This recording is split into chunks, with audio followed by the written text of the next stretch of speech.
عزیز طلباء و طالبات، گورنمنٹ کالج ٹاپ کے شعبہ اردو میں آپ کا خیر مقدم ہے۔ آج کی ہماری گفتگو کا موضوع اردو کے آغاز کے نظریے ہے۔ اردو کے آغاز سے متعلق پچھلے 200 برسوں کے دوران ہمارے متعدد علماء، محققین اور ماہرین لسانیات اپنے اپنے خیالات کا اظہار کرتے رہے ہیں۔ بعض عالموں نے محض قیاس آرائی سے کام لیا ہے، لیکن ایسے محققین اور ماہرین لسانیات بھی گزرے ہیں جنہوں نے جدید تحقیقی اور لسانیاتی نقطۂ نظر سے اس مسئلے پر غور کیا ہے اور یہ بات پایہ ثبوت کو پہنچا دی ہے کہ اردو کب، کہاں اور کیسے پیدا ہوئی۔ اردو کے آغاز اور ارتقاء سے متعلق بحث کا سلسلہ میر امن سے شروع ہوتا ہے، جنہوں نے فورٹ ولیم کالج کلکتہ، جسے ہم اب کولکاتہ کہتے ہیں، کی ملازمت کے دوران 19ویں صدی کے ابتدا میں باغ و بہار نام سے ایک داستان لکھی تھی اور اس کے دیباچے میں اردو کے آغاز کے بارے میں اپنے خیالات کا اظہار کیا۔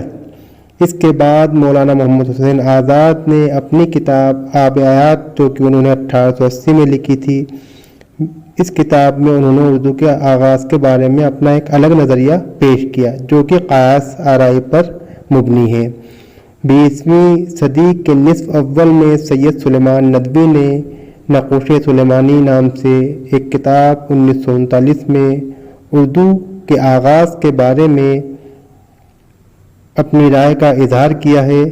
اس زمانے کے آس پاس حافظ محمود شیرانی اور سید محی الدین قادری زور جیسے جید عالموں اور محققوں نے بھی اردو کے آغاز اور ارتقاء کے بارے میں نہایت دقت نظر اور محققانہ استدلال کے ساتھ اپنے اپنے نظریات پیش کیے۔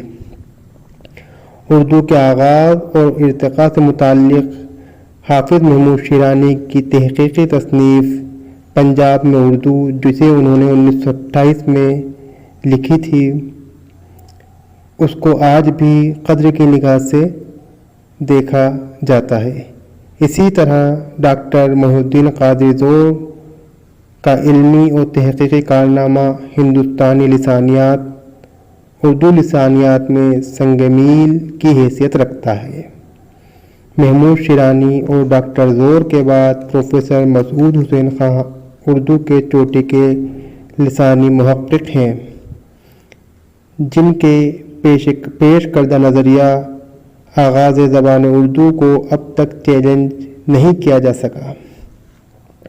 ان کی تحقیقی اور عالمانہ تصنیف مقدمہ تاریخ زبان اردو، جو کہ 1948 میں شائع ہوئی تھی اور اب اس کا جدید ایڈیشن 1987 میں شائع ہوا ہے، اردو کے آغاز اور ارتقاء کا سب سے قابل قبول نظریہ پیش کرتی ہے۔ لسانیاتی تناظر میں جدید تحقیقی نقطۂ نظر سے لکھی ہوئی یہ ایک ایسی جامع اور مستند تصنیف ہے جو گزشتہ نصف صدی سے اردو دنیا سے خراج تحسین لے رہی ہے اور جس کے ہم پایا کوئی دوسری تصنیف آج تک منظر عام پر نہ آ سکی۔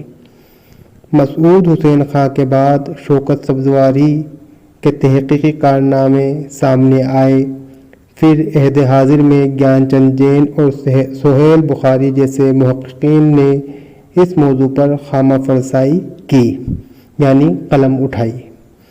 ادھر انگریزی زبان میں ٹی گراہم بیلی، جارج ابراہم گریئرسن اور سنیتی کمار چٹرجی نے بھی اردو کے آغاز اور ارتقاء کے بارے میں اپنے اپنے نظریات پیش کیے۔ اردو کے آغاز اور ارتقاء کا سلسلہ عام طور پر ہندوستان میں مسلمانوں کی آمد اور ان کے یہاں سکونت پذیری سے جوڑا جاتا ہے، جو بڑی حد تک صحیح ہے۔ مسلمانوں نے جب 1193 میں دہلی کو فتح کیا اور اسے اپنا مستقر بنایا، یعنی رہنے کی جگہ بنائی یا یہاں پر رہے، تو یہاں رونما ہونے والی سیاسی، سماجی اور تہذیبی تبدیلیوں کے اثرات یہاں کی بولیوں پر بھی پڑے اور ان میں تیزی سے تبدیلیاں پیدا ہونے لگیں۔ نواح دہلی کی ایک بولی کھڑی بولی جو دہلی کے شمال مشرق میں بولی جاتی تھی، مسلمانوں کی توجہ کا خاص مرکز بنی، جسے انہوں نے عام بول چال کے طور پر نیز رعیت سے رابطہ قائم کرنے کی غرض سے اپنایا۔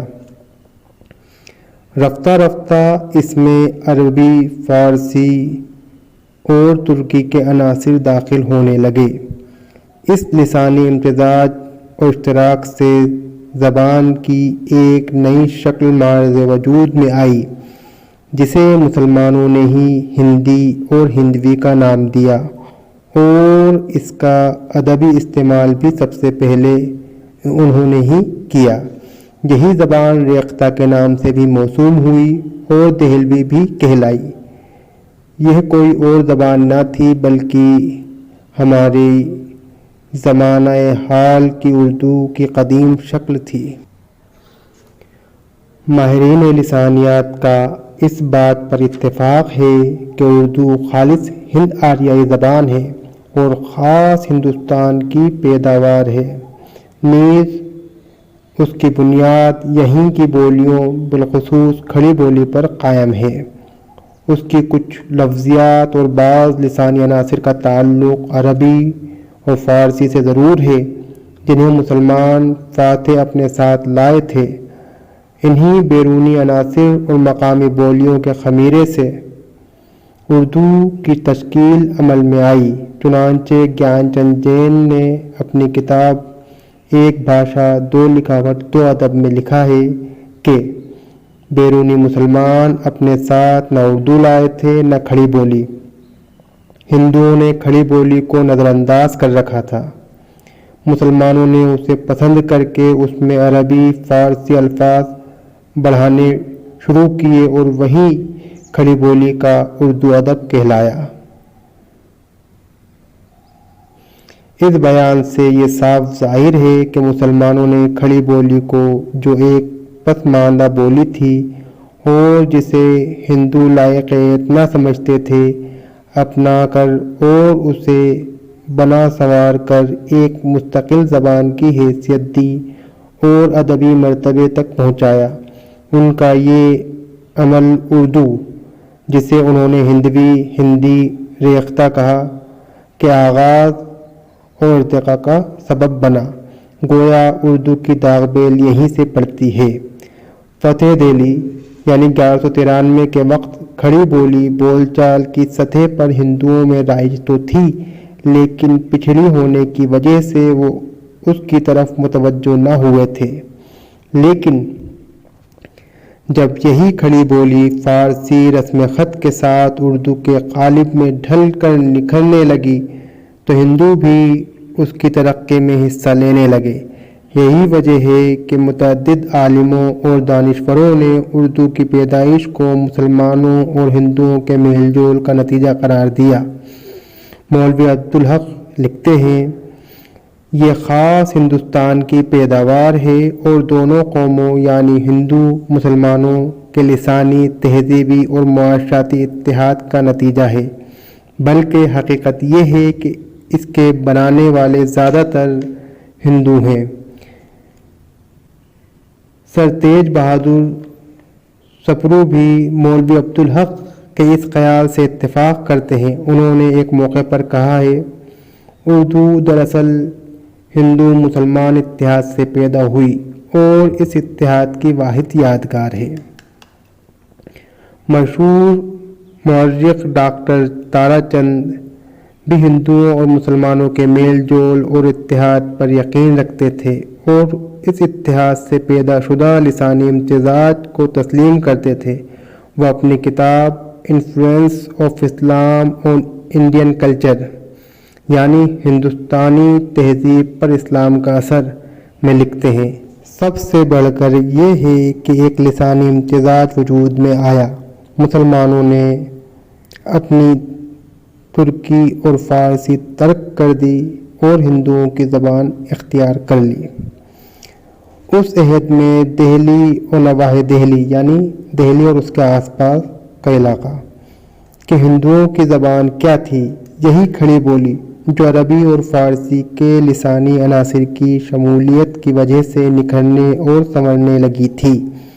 کھڑی بولی کے اس روپ کو شمالی ہندوستان بالخصوص دہلی میں وارد ہونے والے مسلمانوں نے اپنایا، اسے فارسی رسم خط کا جامہ پہنایا اور ہندی اور ہندوی کہہ کر پکارا۔